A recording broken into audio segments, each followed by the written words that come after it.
programang ito ay rated SPG. Striktong patnubay at gabay ng magulang ang kailangan. Maaaring may masiselang tema, lengguwahe, karahasan, sexual, horror o droga na hindi angkop sa mga bata.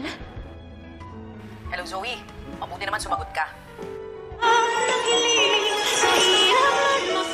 Narito na nga ang ating pakaabangan ngayong Biyernes sa abot kamay na pangarap. Sa kagustuhan ngang makakuha ng ebidensya itong si Annalyn ay nagpanggap nga itong pasyente dito sa Apex Hospital.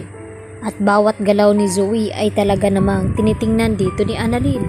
At napansin ni Annalyn na tila natamaan at nagigilty itong si Zoe habang makausap ang pasyente tungkol sa kanyang apo.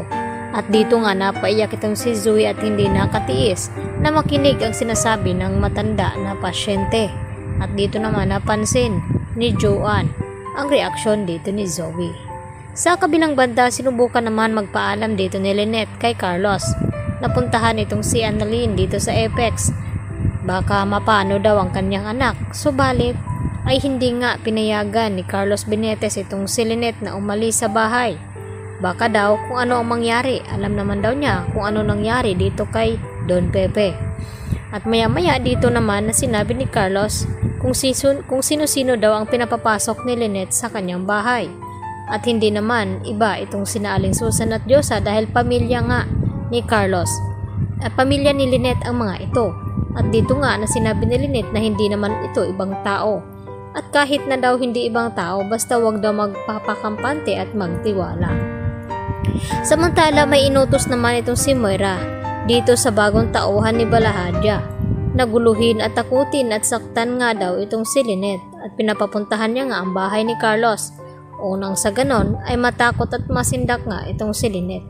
Kaya naman nagmaskara ang lalaking ito at dito tinawagan itong si Moira na kung tama ba ang kanilang gagawin. At dapat daw wag daw patanga-tanga ang mga ito, kinakailangan na masaktan daw at takutin itong si Lynette. Kaya dito naman na persang pinasok ang bahay ni Carlos at gulat na gulat naman itong si Lynette at napatakbo dahil sa takot na makita niya itong nakamaskara. Samantala, dito naman na sinabi ni Joanne dito kay Annalyn na naiwan daw ni Zoe ang cellphone. At ito na ang pagkakataon ni Annalyn na makakuha siya ng ebidensya dito. At maya-maya nga ay dito naman napatawag itong si Carlos upang babalaan itong si Zoe na mag-ingat dito kay Annalyn dahil naghahanap na nga ito ng ebidensya upang magdidiin kay Zoe na may kinalaman nga ito sa pagkawala ni Don Pepe. At laking gulat dito ni Annalyn nang makita niya sa cellphone ni Zoe na tumatawag nga itong si Doc Carlos Benitez. At maya-maya nga ay dito naman nakita at napansin dito ni Zoe at tinatawag naman ni Joy na hawak daw ni Annalyn ang cellphone at balak daw itong nakawin. At dahil sa kagustuhan nga ni Annalyn na makakuha ng ebidensya ay tinakbo niya ang cellphone ni Zoe. At sa hindi inasahan ay dito naman na biglang tumawag itong si Moira sa hawak na cellphone dito ni Annalyn. At dito sinasabi ni Moira na wag na daw itong magtampo dahil hindi naman daw niya papatayin ang matanda. Kaya nalaman ni Annalyn na kasabwat itong si Zoe kay Moira na tinatago nga nila itong si Don Pepe.